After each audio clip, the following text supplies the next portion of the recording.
করলার কাঁঠালে পোকা। লক্ষণ: ১. পূর্ণবয়স্ক বিটেল ও গ্রাব উভয়ই পাতা খায়। ২. আকরান্ন পাতা ঝাঁঝরা করে, পরে পাতা শুকিয়ে যায় এবং ঝরে পড়ে। ব্যবস্থাপনা: ১. ক্ষেত পরিষ্কার পরিচ্ছন্ন রাখা। ২. গাছে ছাই ছিটানো। ৩. পরজীবী বোলতা সংরক্ষণ করা। ৪.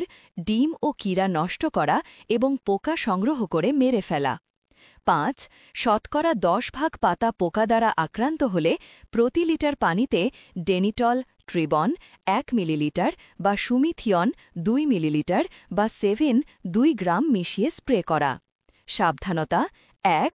স্প্রে করার পর ১৫ দিনের মধ্যে সেই সবজি খাবেন না বা বিক্রি করবেন না। ২. আক্রান্ত গাছ থেকে বীজ সংগ্রহ করবেন না। করণীয়: ১. আগাম বীজ বপন করা। ২. সুষম সার ব্যবহার করা। ৩. প্রতিরোধী জাত চাষ করা। ৪. বিকল্প পোষক যেমন আগাছা পরিষ্কার রাখা। গ্রন্থনা: অধ্যক্ষ মহসিন আলী আঙুর, সম্পাদক ও প্রকাশক মুজিবনগর খবর.com, মেহেরপুর।